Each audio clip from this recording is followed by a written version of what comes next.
Bon, réponse à la question précédente. La petite problématique. Bon, j'y ai répondu en gros, sans reprendre les arguments précédant la question, le petit sujet là que j'ai donné à la fin. Bon, alors on peut d'abord y répondre par un chapitre 1. Job, le job, oui. Le job, c'est de vous expliquer là un petit peu ce que moi j'en pense. Job est-il en danger? Je rappelle, Job, c'est l'histoire. Il perd toute sa famille, tout son patrimoine, son cheptel d'agneaux, etc. Plein de décès dans sa famille, et il entame un discours avec des amis, soi-disant amis, et il se justifie auprès de Dieu qui finalement lui rend multiples grâces, bien plus que ce qu'il avait avant. Hein, c'était Satan qui avait demandé à Yahvé de le tester pour voir s'il allait toujours croire en Dieu malgré la punition. Une punition qu'il ne méritait au final pas. C'est ce qu'il avait réussi à prouver. C'est pour ça qu'Yahvé lui avait tout redonné. Bon, alors moi je réponds pour le petit sujet que j'ai laissé en fin de vidéo là. Par un chapitre 1, Job est-il en danger? Si il se justifie, pourquoi Job est-il en danger? Ça répond à la question là. Si une société comme ça, inconfortable, est prônée, et si cette société s'en abreuve pour son peuple, met-elle en danger le peuple? Bon, alors Job est-il en danger? Si il se justifie, n'est-il pas donc promu à ce moment-là, à l'injustice? Est-ce que nos immigrés, et de par là même en même temps nos concitoyens, ne sont-ils pas dans l'injustice d'une vie étriquée, sans devenir projetés? À un moment, il me semble que la projection vers un avenir meilleur est obligatoire. Le mérite-t-on? C'est la question. Un avenir meilleur, le mérite-t-on? C'est la question qui se pose. Sur quel fondement, si on le mérite, peut-on baser notre rébellion? Vie inconfortable, pourquoi? Avant d'être basé sur un point de vue sociétal et historique, nous devons avoir une expérience de nous et de nous-mêmes et une estime de soi. Comment agissons-nous avec autrui? Dis-moi comment tu agis avec autrui, je te dirai qui tu es.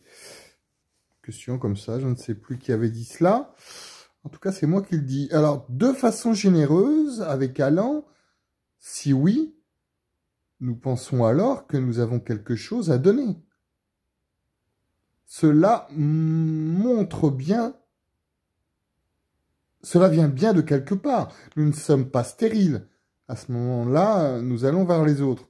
Nous avons d'abord écouté avant de parler, appris avant d'enseigner. Notre vie se base-t-elle alors avec similitude sur les vies que peuvent avoir eues nos aïeux?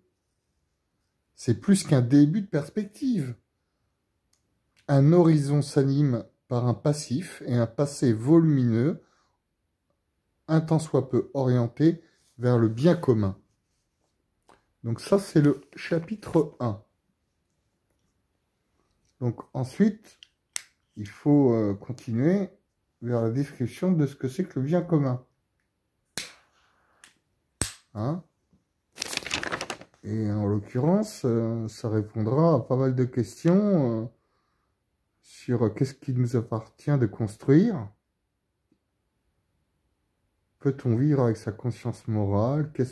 Quelle perspective familiale? Quelles issues comportementales, psychosociales? Déjà, on a déjà un peu expliqué dans le premier chapitre. Alors, le bien commun, chapitre 2, le bien commun est l'action constante et prolongée vers cet objectif, est le contraire de ce que l'on nous donne. Et pourtant, nous ne nous laissons pas corrompre. Pas de vision sectaire sur autrui, ouvert à l'amabilité, et pourtant journellement remis en question par la peur de similitudes renvoyées dans notre direction. Par le peu de similitudes, pardon, et pourtant journellement remis en question par le peu de similitudes renvoyées dans notre direction. Un caillou, tu me le lances vers moi, et je t'offre une fleur, symbole naturel de plénitude. Suis-je alors un caillou? À l'évidence, non. Des gens nous gouvernent et semblent envoyer tout le monde dans cette directive. Fais le mal et vois comment on te répond. Bon. Punir les familles nombreuses qui ont la foi en Dieu, par exemple, comme pour leurs enfants. Hein, ils ont la foi en Dieu et ils le souhaitent pour leurs enfants. Eux-mêmes enclins au positivisme, au partage, à la communion. À l'inverse, le gouvernement promeut, lui, le planning familial meurtrier, la pilule, les préservatifs dans les collèges. Qu'est-ce qu'un couple, à l'évidence, pour ces gouvernants? J'ai l'impression une lutte. De multiples films à l'appui montrent ces scènes de meurtre et de tromperie. Que veulent-ils nous laisser? C'est la question. Ces gouvernants, que veulent-ils nous laisser? Alors, dans cette perspective, nous, on se contente de peu. Nous nous contentons de peu, mais nous avons... oui, que veulent-ils nous laisser? Nous nous contentons de peu, mais nous en avons... Mais nous nous en contentons bien. Nous avons peu, mais nous nous en contentons bien. Un irrésistible instinct vers celle que nous promeut le Créateur, pour les hommes, l'inverse est vrai pour les femmes, nous sentons que le destin est là pour nous. Instinctivement, nous sentons que nous sommes réservés à un grand avenir. Bien sûr, ils ont réussi à casser des relations dans notre famille, des séparations, des décès, dus à leur inconséquence ou même volontaires de leur part. Nous ne nous affligeons pas. Des médecins vont nous trouver mégalomaniaques. Mais qui êtes-vous, monsieur, pour penser que vous êtes supérieur dans cette société où nous sommes tous égaux?